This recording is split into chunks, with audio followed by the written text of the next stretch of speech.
Hello student, हमारे YouTube channel SS study में आपका स्वागत है। आज मैं आपको ये बताने वाला हूँ कि जो परीक्षावाड़ी में आपका उत्तराखंड का भूगोल दिया हुआ है, उस भूगोल को मैप में कैसे करना है।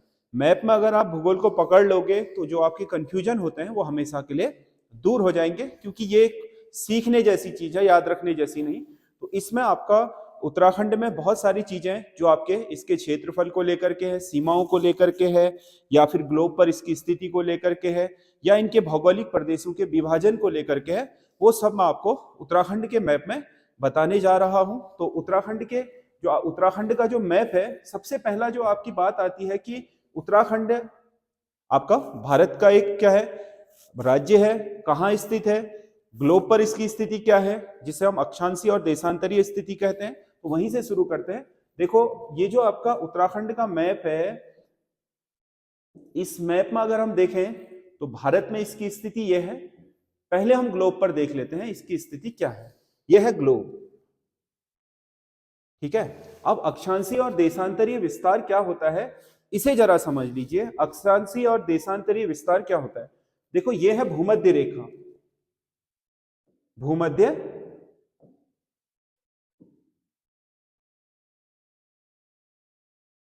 ये भूमध्य रेखा है 0 डिग्री। यहां से अगर हम ऊपर की ओर जाएंगे तो हर एक आपके 111.6 किलोमीटर पर एक और रेखा होगी, उसे बोलेंगे हम 1 डिग्री। फिर उसके बाद उतने ही अंतराल में 111.6 किलोमीटर पर 2 डिग्री होगा। ऐसे करते करते इंडिया कहां से शुरू हुआ, कहां पर खत्म हुआ। और अगर हम इंडिया में देखें तो इसमें उत्तराखंड को अगर हम देखेंगे तो यहां पर आएगा। इंडिया कितने अक्षांश से शुरू होता है और कितने अक्षांश पर ग्लोब में खत्म हो जाता है, इसे बोलते हैं अक्षांशीय विस्तार। तो अगर हम उत्तराखंड की बात करें तो उत्तरी गोलार्ध में 0 डिग्री से ऊपर का हिस्सा ये क्या है, उत्तरी गोलार्ध। उत्तरी गोलार्ध है, और ये आपका दक्षिण गोलार्ध कहलाता है, जो भूमध्य रेखा से नीचे है। क्योंकि एशिया महाद्वीप पूरा का पूरा, एकमात्र इंडोनेशिया देश को छोड़ करके पूरा एशिया महाद्वीप आपका उत्तरी गोलार्ध में। इंडोनेशिया का भी थोड़ा बहुत हिस्सा आपका भूमध्य रेखा से नीचे जाता है, बाकी सब एशिया उत्तरी गोलार्ध में। उत्तराखंड की स्थिति अक्षांश जो होगा, अक्षांश जो होगा वो उत्तराखंड का उत्तर होगा, क्योंकि भारत का भी क्या है, उत्तर। तो उत्तर में 1 2 3 4 5 6 7 8 9 10 ऐसे करके उत्तराखंड जो स्टार्ट होता है वो होता है 28.43 डिग्री उत्तर से, और खत्म हो जाता है आपका उत्तरी जो सीमा है 31.27 डिग्री पर। इसका मतलब उत्तराखंड का जो अक्षांशीय विस्तार हुआ वो उत्तरी गोलार्ध में 28.43 डिग्री अक्षांश से लेकर के 31.27 डिग्री अक्षांश तक। और अगर हम देशांतरीय विस्तार की बात करें तो देशांतरीय विस्तार को अगर हम देखेंगे, ये तो अक्षांशीय विस्तार हुआ। देशांतरीय विस्तार की बात करेंगे तो उत्तराखंड का देशांतरीय विस्तार निकालने के लिए सबसे पहले हमें देशांतर ज्ञात करना होगा। देशांतर ये है, देखो, ये जो आपका स्थान है ये है 0 डिग्री, जिसे हम ग्रीनविच मेन टाइम बोलते हैं। ग्रीनविच मेन टाइम, इससे भी थोड़ा उधर चला जाता है ग्रीनविच मेन टाइम। एक्चुअल में जो यूके यूनाइटेड किंगडम है, इंग्लैंड के समीप आपका, लंदन के समीप है ग्रीनविच। जो आपका यहां अगर शुरू करोगे तो ये बेरिंग जल संधि से अंतरराष्ट्रीय तिथि रेखा 180 डिग्री होती है। तो 180 डिग्री से अगर हम इधर तक जाएं तो ये यहां से शुरू करेंगे तो 1 2 3 4 करके 180 डिग्री तक, यहां तक का आपका पूर्वी देशांतर कहलाएगा। इससे उधर वाला फिर वहां पीछे से मुड़ करके यहां तक का 180 डिग्री पश्चिमी देशांतर कहलाएगा। इसको पार करते ही सूरज आपका एक तिथि पार कर जाएगा, इसलिए इसे अंतरराष्ट्रीय तिथि रेखा बोलते हैं, जो आपका प्रशांत महासागर में बेरिंग जल संधि से होकर के गुजरती है। और अगर आप इधर से चलोगे तो ये यहां तक का जो हिस्सा है ये कहलाएगा पूर्वी देशांतर। क्या कहलाएगा? पूर्वी देशांतर। और ग्रीनविच से उधर से आपका पीछे से होते हुए यहां तक का जो आपका हिस्सा है ये कहलाएगा पश्चिमी देशांतर। तो हम किस में हैं? पूर्वी देशांतर में। अगर पूर्वी देशांतर में हम यहां से चले 1 2 3 4 करके, तो उत्तराखंड अगर आप देखोगे तो यहां पर है। तो देशांतरीय स्थिति ये होगी उत्तराखंड की। तो यहां से 1 2 3 4 करके अगर हम चलें तो हम यहां पर पहुंचते हैं आपका 77.34 डिग्री से लेकर के 81.02 डिग्री तक। तो उत्तराखंड का जो देशांतरीय विस्तार है वो ग्लोब पर है आपका 77.34 से 81.02 स्थिति 202 आपका डिग्री देशांतर तक। तो हम अगर अक्षांश की बात करें तो अक्षांश की बात करें तो उत्तरी गोलार्ध में, और देशांतर की बात करें तो पूर्वी देशांतर में हमारा विस्तार ये होता है उत्तराखंड स्टेट का। ये तो देशांतर और अक्षांश की बात हो गई जिसे हम ग्लोब पर निकालते हैं। यदि हम भारत में उत्तराखंड की स्थिति की बात करें तो देख लीजिए, उत्तराखंड की स्थिति की बात करें तो भारत में उत्तराखंड, ये भारत है, उत्तराखंड उत्तरी और आपका थोड़ा बहुत क्या है पूर्व की तरफ झुका हुआ है, उत्तर पूर्व की तरफ को, वैसे उत्तरी राज्य इसे हम कह सकते हैं। और ये इसकी स्थिति है। जो भारत का टोटल क्षेत्रफल है उस क्षेत्रफल का मात्र 1.69% क्षेत्रफल ये है। ये पूरे क्षेत्रफल का कितना बैठता है 1.69 आपका प्रतिशत ही आपका उत्तराखंड का क्षेत्रफल बैठता है, जो पूरे देश के क्षेत्रफल का इतना है। और हमारी स्थिति है, हम एक उत्तरी राज्य है जो हिमालय में है, ठीक है। तो उत्तरी जो आपका राज्य है, इधर को क्या हुआ ये पूर्वी राज्य, इधर को क्या हुआ ये उत्तरी राज्य, इधर को पश्चिमी और इधर को दक्षिणी राज्य। तो हमारा जो आपका स्थिति आती है वो उत्तरी राज्य की ओर आती है। तो भारत के उत्तर में स्थित है, जिसका अक्षांशीय विस्तार हम यहां से यहां तक माप करके आ चुके हैं, और देशांतरीय विस्तार यहां से यहां तक माप करके आ चुके हैं।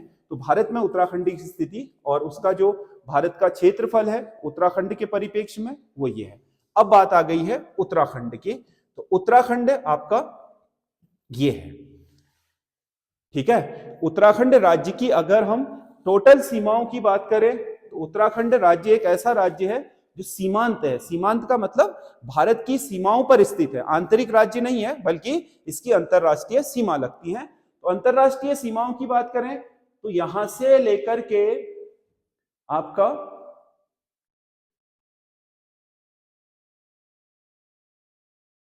इधर से यहां तक जो आपका ये सीमा है लाल वाली, ये बॉर्डर बनता है भारत का तिब्बत के साथ। तिब्बत जो किसका अधिकृत है, चीन अधिकृत है, चीन ने इस पर अधिकार कर लिया है। तो ये आपका ये जो बॉर्डर है ये अंतरराष्ट्रीय बॉर्डर है, जिस पर उत्तरकाशी, चमोली और पिथौरागढ़ 3 जिले स्थित हैं, और इसकी टोटल बॉर्डर की लंबाई है 350 किलोमीटर के लगभग, ठीक है, जो उत्तरकाशी से चमोली होते हुए पिथौरागढ़ में लिपुलेख दर्रे तक आता है। दूसरी अंतरराष्ट्रीय सीमा काली नदी बनाती है, अंतरराष्ट्रीय सीमा है, ये भी काली नदी द्वारा निर्मित होती है। और इधर आपका कौन स्थित है, नेपाल। तो नेपाल के साथ 275 किलोमीटर लंबी सीमा रेखा है। तो दोनों मिलाकर के अगर देखें तो उत्तराखंड की 625 किलोमीटर लंबी आपका अंतरराष्ट्रीय क्या है, अंतरराष्ट्रीय सीमा रेखा है, जो 2 देश किसके साथ, तिब्बत और नेपाल के साथ लगती है, जिसमें से 3 राज्य उत्तरकाशी, चमोली, 3 जिले उत्तरकाशी, चमोली और पिथौरागढ़ तिब्बत के साथ बॉर्डर बनाते हैं। पिथौरागढ़, चंपावत और उधम सिंह नगर 3 जिले आपके नेपाल के साथ बॉर्डर बनाते हैं। इसमें से पिथौरागढ़ क्योंकि दोनों तरफ है, उसमें भी है और इसमें भी, तो अगर हमसे पूछा जाए कि अंतरराष्ट्रीय सीमा पर भारत के उत्तराखंड के कितने राज्य हैं, कितने जिले हैं, तो 5 जिले होंगे अंतरराष्ट्रीय सीमा पर, जिसमें से पिथौरागढ़ आपका कितने पर होगा, दोनों अंतरराष्ट्रीय सीमाओं पर होगा, नेपाल पर भी और उस पर भी। देखो ये वाला बॉर्डर इसका उत्तर वाला इससे लगता है और पूर्व वाला काली नदी से इससे लगता है। शेष जो आपके उत्तराखंड की सीमाएं हैं वो सीमाएं लगेंगी अंतरराज्यीय सीमाएं। ये तो अंतरराष्ट्रीय है यानी कि विदेशों के साथ, ये अंतरराज्यीय सीमा मतलब भारत के ही किसी दूसरे राज्य के साथ। अगर अंतरराज्यीय सीमा की बात करें तो अगर हम यहां से शुरू करते हैं तो ये आपका जो बॉर्डर कटा, ये पूरा अंतरराज्यीय सीमा होगी। इसमें यहां तक का जो बॉर्डर है, यहां से लेकर के यहां तक, इस पर है उत्तर प्रदेश। सबसे लंबा बॉर्डर जो बनता है उत्तराखंड का, वो उत्तर प्रदेश के साथ बनता है। छोटा सा एक बॉर्डर यहां पर आपका हरियाणा के साथ बनता है, छोटा सा बिल्कुल देहरादून में, जहां पर यमुना नदी आपके उत्तराखंड से बाहर हो रही है ढालीपुर में, वहां पर एक छोटा सा बॉर्डर टच करता है मात्र देहरादून को हरियाणा के साथ। बाकी ये वाली जो सीमा है वो आपका हिमाचल प्रदेश के साथ है। हिमाचल प्रदेश के साथ अधिकतर जो सीमा होती है वो टॉस नदी निर्धारित करती है। तो ये हिमाचल प्रदेश के साथ, ये आपका हरियाणा के साथ, और ये आपके उत्तर प्रदेश के साथ। अगर आपसे पूछे हिमाचल के साथ कितने जिलों का बॉर्डर लगता है, तो 1 और 2, देहरादून और उत्तरकाशी का। अगर आपसे पूछे हरियाणा के साथ किसका लगता है, मात्र 1 का, देहरादून जिले का बस। और अगर पूछे उत्तर प्रदेश के साथ किसका लगता है, तो 1 देहरादून, 2 हरिद्वार, 3 पौड़ी गढ़वाल, ये 4 यहां पर हरा वाला जो लगा है, चौथा नैनीताल, और 5वां उधम सिंह नगर। 1, 2, 3, 4 और 5 जिले ऐसे हैं उत्तराखंड के जो आपका उत्तर प्रदेश के साथ सीमा साझा करते हैं, जिसमें से आपको देखते ही बन रहा होगा कि उधम सिंह नगर का बॉर्डर सबसे लंबा है। अगर आपके इसमें बात करें जो हमारे अंतरराज्यीय बॉर्डर लगते हैं, उनमें जो उधम सिंह नगर है वो सबसे लंबा बॉर्डर बनाता है उत्तर प्रदेश के साथ। और उत्तर प्रदेश एक ऐसा राज्य है जो उत्तराखंड के 5 जिलों के साथ बॉर्डर बनाता है। हिमाचल प्रदेश 2 जिलों के साथ, हरियाणा मात्र एक जिले के साथ बॉर्डर बनाता है, वो भी छोटा सा। ये उत्तराखंड के बॉर्डर की बात हो गई। अगर उत्तराखंड के अगर हम बाह्य सीमाओं को छोड़ दे, आंतरिक जिले पूछे कभी कि उत्तराखंड के आंतरिक जिले कौन कौन से हैं, तो आंतरिक जिलों का मतलब जिसका कोई बाहरी सीमा नहीं लगती। एक बागेश्वर जिला है, देखो इसका किसी राज्य या राष्ट्र के साथ बॉर्डर नहीं बन रहा है। एक अल्मोड़ा है, एक ये आपका रुद्रप्रयाग है, और एक ये टिहरी। ये 4 जिले, 1, 2, 3 और 4 जिले ऐसे हैं जिनका कोई आपका बाह्य बॉर्डर नहीं बनता। ये पूर्णतः उत्तराखंड के आंतरिक जिले हैं, ये 4 के 4। अगर आपके पूरब से पश्चिम और उत्तर से दक्षिण लंबाई चौड़ाई पूछे, तो आपको पता है ये आपका इसकी क्या है, पूर्व से पश्चिम लंबाई है, और ये है आपका, इसी पर आप लिख दो 358 किलोमीटर। और उत्तर से दक्षिण अगर पूछे तो ये है आपका 320 किलोमीटर उत्तर से दक्षिण। पर आप कहोगे कि आपका जो 53,483 वर्ग किलोमीटर हमारा क्षेत्रफल है, वो लंबाई गुणा चौड़ाई होना चाहिए, परंतु लंबाई गुणा चौड़ाई तो है, परंतु देखो ये बहुत ज्यादा जगहों पर क्या है, पूर्ण आयत नहीं। पूर्ण आयत होता तो ऐसा होता है, एक पूर्ण आयत होता तो इसका क्षेत्रफल ये गुणा ये होता, लेकिन ये पूर्ण आयत नहीं है बल्कि जगह जगह कटा फटा है, इसीलिए इसका क्षेत्रफल लंबाई गुणा चौड़ाई के बाद भी कई अगर आप क्षेत्रों को देखोगे तो उससे हटाना पड़ता है, इसीलिए ये 53,483 वर्ग किलोमीटर जो बैठता है वो इसी आधार पर आपका इसका क्षेत्रफल बैठता है, जो उत्तर से दक्षिण ये है और पूरब से पश्चिम ये है। अगर कोई पूछे उत्तराखंड का सबसे पूर्वी जिला कौन सा है, तो सबसे पूरब में जो स्थिति है वो है पिथौरागढ़ की, और सबसे पश्चिम पूछे तो वो है देहरादून।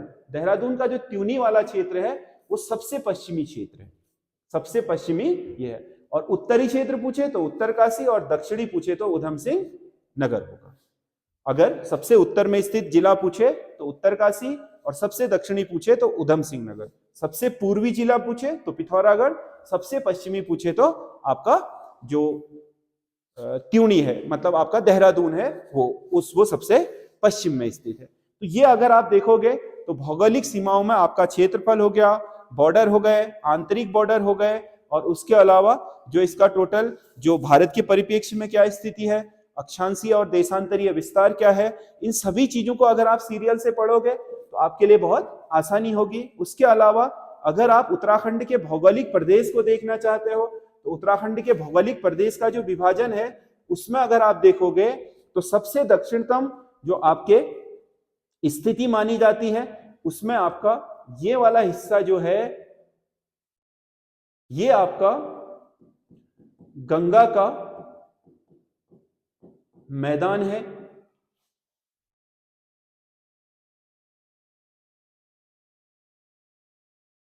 ये वाला हिस्सा आपका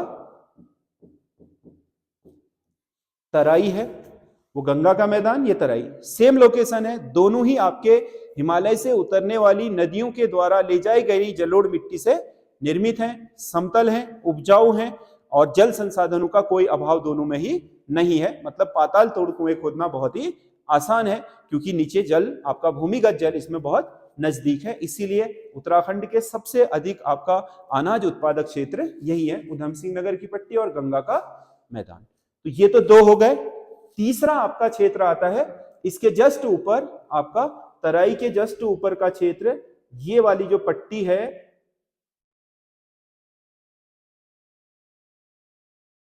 ये जो लाल पट्टी खिंचती हुई आपको दिखाई दे रही है ये पट्टी कहलाती है भाबर। क्या कहलाती है? भाबर। मोटे कंकड़ पत्थर का निक्षेप जो नदी मैदान में फैलने के बाद अपने साथ आगे नहीं ले जा सकती है तो पहाड़ की तलहटी पर ही, पहाड़ के जैसे ही नीचे उतरती है वहीं पर बिछा देती है, जिन्हें हम जलोढ़ शंकु या जलोढ़ पंख बोलते हैं। ये आपका उस पट्टी से निर्मित कंकड़ पथरीला स्थान है जिसे हम क्या बोलते हैं? भाबर। ये तीसरी हो गई। इसके ऊपर अगर आप बात करोगे तो जगह जगह पर आपके खाली स्थान आपको ये दिखाई देंगे, समझ गया ना, मध्य हिमालय और शिवालिक के बीच। एक ये है, इसके अलावा आपको यहां पर दिखाई दे रहा है, ये आपका यहां पर दिखाई दे रहा है। यस, इन रचनाओं को बोलते हैं दून घाटी। इन रचनाओं को क्या बोलते हैं? दून घाटी। ये रचनाएं कहलाती हैं दून घाटी।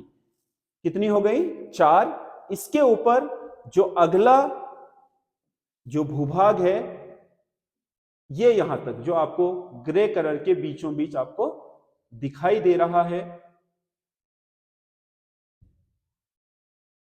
ये जो सबसे चौड़ी पट्टी है ये बीच की, ये है आपका मध्य हिमालय।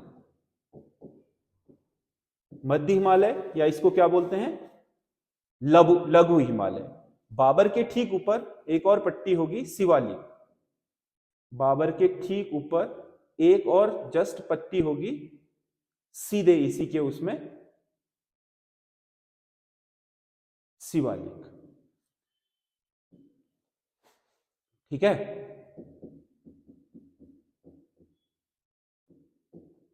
ये होगी शिवालिक। शिवालिक के ठीक बीच में आपका दून घाटी और उसके बाद फिर मध्य हिमालय। तो जो आपका मध्य हिमालय है ये वाला पूरा क्षेत्र ये सबसे चौड़ा है। ठीक है, शिवालिक और मध्य हिमालय को जो आपका अलग करने वाली लाइन है, मध्य हिमालय और शिवालिक को अलग करने वाली जो फॉल्ट है शिवालिक और मध्य हिमालय के बीच, ये जो आपका रेखा है उसे बोलते हैं विशाल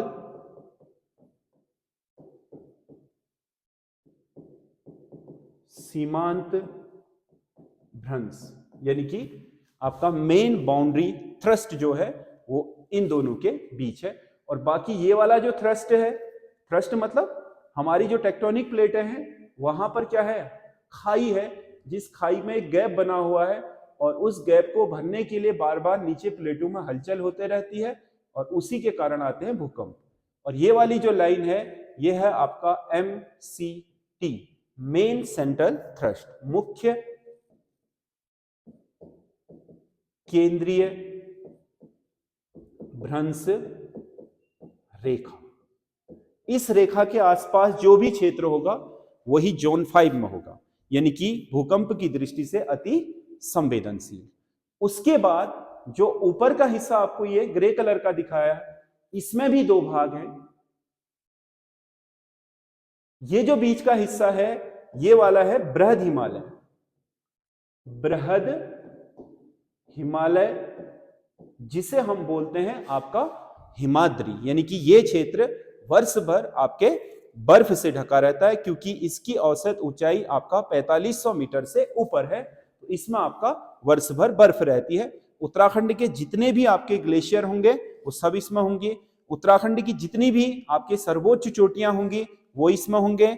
उत्तराखंड में अधिकतर नदियों के जो आपके उद्गम क्षेत्र होंगे वो इसमें होंगे। तो ये क्षेत्र बहुत महत्वपूर्ण है ये पूरा, और ये केवल 6 जिलों में होगा। इधर पिथौरागढ़, बागेश्वर, चमोली, रुद्रप्रयाग, टिहरी और उत्तरकाशी, ये क्षेत्र उनके नीचे भी हैं। जो आपके इधर हैं जैसे चंपावत है उसमें बृहद हिमालय नहीं है, नैनीताल है बृहद हिमालय नहीं है, अल्मोड़ा है बृहद हिमालय नहीं है, आपका हिमालयी राज्य तो है लेकिन मध्य हिमालय में है, पौड़ी है बृहद हिमालय नहीं है, टिहरी में बृहद हिमालय, देहरादून में बृहद हिमालय नहीं है। फिर बाद में आपका जो ये जो पट्टी दिख रही है ये है ट्रांस हिमालय। ट्रांस हिमालय कौन सा वाला है? ट्रांस हिमालय। एक्चुअल में ट्रांस हिमालय हिमालय की पूर्ववर्ती यानी कि उससे पहले की चोटियां हैं जो हिमालय के पार हैं। इसमें मुख्यतः आपका जास्कर और कैलाश श्रेणियों का विस्तार है। जास्कर और कैलाश श्रेणियों का ये जो ऊपर का हिस्सा है, ठीक है। तो उत्तराखंड के अगर भौगोलिक स्वरूप को देखें तो आप देखोगे 1 2 3 4 5 6 7 और 8। उत्तराखंड को भौगोलिक रूप से हम 8 भौगोलिक प्रदेशों में इस तरीके से विभाजित कर सकते हैं। तो उत्तराखंड के भूगोल में एक मोटी मोटी जो आपको चीजें सीखनी है कि किस तरीके से उत्तराखंड के भूगोल का अध्ययन, जैसे हम परीक्षा वाणी पढ़ते हैं तो परीक्षा वाणी के उतने सारे आपके पन्नों को पकड़ने के बजाय आप केवल 4 मैप बनाइए और 4 मैप में ये सारी चीजें इसी तरीके से लिख दीजिए। जब भी आप परीक्षा के लिए बैठोगे तो आपके 4 पन्ने में ही आपका पूरा का पूरा जो आपका भूगोल है उसका रिवीजन हो जाएगा। बस आपको ग्लेशियर है, आपके पर्वत चोटियां हैं, नदियों के उद्गम क्षेत्र है वो अलग से याद करने पड़ेंगे। बाकी जो मोटा मोटा भूगोल है कि सेंट्रल थ्रस्ट क्या है, या आपका शिवालिक का क्या स्थिति है, या दून घाटियों की क्या स्थिति है, या क्षेत्रफल क्या है, अक्षांशीय विस्तार क्या है, बॉर्डर किसके साथ बनते हैं, आंतरिक बॉर्डर क्या है, वो सब आपके मैप में ही क्लियर हो जाएंगे। जो आपका रिवीजन करने में आपको 2 घंटा लगता है, 10 मिनट या 15 मिनट में आप पूरा भूगोल का रिवीजन करके निकल जाओगे। जितनी ज्यादा बार रिवीजन करोगे माइंड उतना ही शार्प होता चले जाएगा, और एक समय के बाद उत्तराखंड से आपको बुक से पढ़ने की आवश्यकता नहीं होगी। इसके पूरे भौगोलिक स्वरूप को आपके दिमाग में मैप सहित सारी चीजें बैठ चुकी होंगी, केवल आप कल्पना करके ही उन सारी चीजों के उत्तर लिख पाओगे। तो इस तरीके से हमने उत्तराखंड का भूगोल पढ़ना है। आपको ये वीडियो कैसा लगा आप कमेंट करके जरूर बताइएगा। अगर आपको वीडियो अच्छा लगेगा, अगर आपके कमेंट अगर इसमें अच्छे आएंगे तो हम आगे चल करके आपको बहुत सारी चीजें इसी तरीके से डायोग्राम और मैप में पढ़ना सिखाने की कोशिश करेंगे, ताकि आपका कम से कम समय में अधिक से अधिक सिलेबस पूरा हो सके। धन्यवाद।